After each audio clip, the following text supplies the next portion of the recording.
এইফালে কিমান মান আছে এইটো পৰিয়ালৰ 4টা আছে হয় নেকি আপুনি কওক এটা আপোনাক আগবালো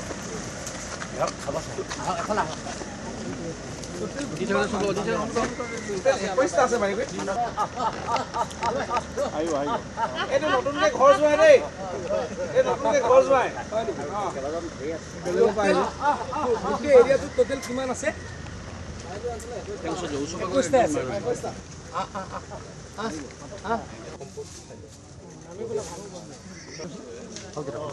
ভালকে মোক ভালকে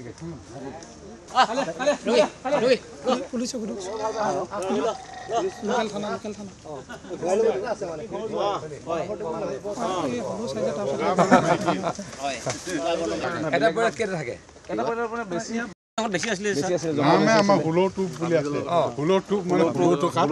হলৌ ধোৱা এতিয়া বাঢ়িব নে বাঢ়িব কাৰেণ্টটো চান্স আছে বৰা চান্স আছে মানে এতিয়া যদি সিহঁত 8টা যদি 8টাৰ ভিতৰত যদি মানে তাত যদি মাইকী ওলাই যায় তেতিয়া আমাৰ আৰু ভাল হ'ব নতুনকৈ জন্ম হৈছে মানে পুৰা একেবাৰে জন্ম হওঁতে মানে আপোনাৰ বগা হয় মানে তাৰপিছত মানে এবছৰ মানে মটীয়া বৰ্ণ হয় নেকি তাৰপিছত আকৌ সি ক'লা হয় ক'লাৰ পিছত মানে মাইকী হ'লে বগা হয় তাৰপিছত আকৌ মানে হেৰি হ'লে মতা হ'লে প্ৰথমে বগা হয় তাৰ পাছত কলা হয় মানে মুগা হৈ যায় মটীয়া বৰ্ণ হৈ যায় এক বছৰ গুটি লগা গছবোৰ যদি কাটে কলা হ'লে মাইকী গুটি লগা কলাৰ পিছত মানে কলাৰ পৰা চেঞ্জ হয় পিছত মানে 6-7 বছৰ চেঞ্জ হয় কালাৰটো চেঞ্জ হৈ থাকে বহুত দিনৰ পৰা শুনি আছিলোঁ বাৰেকুৰি গাঁৱত ইয়াৰ জনসাধাৰণে হলৌ বান্দৰ সেইখিনিক পোহপাল দিয়ে আৰু নিজৰ পৰিয়ালৰ দৰে ৰক্ষা কৰে নিজৰ পৰিয়ালৰ দৰে খুৱাই আজিৰ পৰা অলপ দিন আগতে আমাৰ দেশৰ যশস্বী প্ৰধানমন্ত্ৰী নৰেন্দ্ৰ মোদী ডাঙৰীয়াৰ মন কী বাতত তেখেতে আমাৰ এই বাৰেকুৰি গাঁৱৰ ৰাইজে কেনেকৈ হলৌ বান্দৰসকলক বা তেওঁলোকৰ পৰিয়ালক কেনেকৈ পোহপাল দিছে কেনেকৈ কাৰেণ্টত লাগি হলৌ বান্দৰ ঢুকাইছিলে কেনেকৈ চৰকাৰক দাবী কৰি আনি ইয়াতে কেবল ৱায়াৰিঙৰ ব্যৱস্থা কৰিলে এই কথাখিনি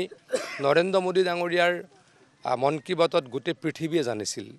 আৰু উৎসুকতা ডেফিনেটলি আছিল যে এই হলৌ বান্দৰ আহি কেতিয়াবা চাম আজি আহি অত্যন্ত সুখী হ'লোঁ নিজে হলৌ বান্দৰক কলো খোৱালোঁ আপোনাৰ হাতেৰে নিজৰ হাতেৰে মোৰ হাতেৰে 3টা খোৱালোঁ এতিয়ালৈকে আৰু বিৰাটেই ভাল লাগিছে যে তেওঁলোকক আমাৰ এই অঞ্চলৰ মানুহখিনিয়ে প্ৰতিটোকে নামৰে সৈতে চিনি পায় আৰু নাম কৈ দিলে তলৰ পৰা ওপৰৰ পৰা নামি আহে গতিকে ইয়াৰ জনসাধাৰণকো মই অন্তৰৰ গভীৰতম কোণৰ পৰা ধন্যবাদ জ্ঞাপন কৰিছোঁ এটা খুব ভাল কাম কৰিছে আমাৰ বাৰেকুৰি গাঁৱৰ এই জীৱ জন্তুৰ প্ৰতি থকা যি প্ৰেম যি ভাল পোৱা সমগ্ৰ মানৱ জাতিয়ে ল'ব লাগে সকলোকে মই আহ্বান জনাইছোঁ হয় অত্যন্ত গুৰুত্বপূৰ্ণ এইবাৰ আমাৰ অসম চৰকাৰে বাৰেকুৰি গাঁৱক অসম গৌৰৱ বঁটাৰে বিভূষিত কৰিছে তেখেতলোকে কৰা এই মহান কামৰ বাবে বাৰেকুৰি গাঁৱৰ এই আদৰ্শ সকলোৱে লওক তাৰ কাৰণে মই অসমৰ প্ৰতিগৰাকী ব্যক্তিক অনুৰোধ জনাইছোঁ আহ্বান জনাইছোঁ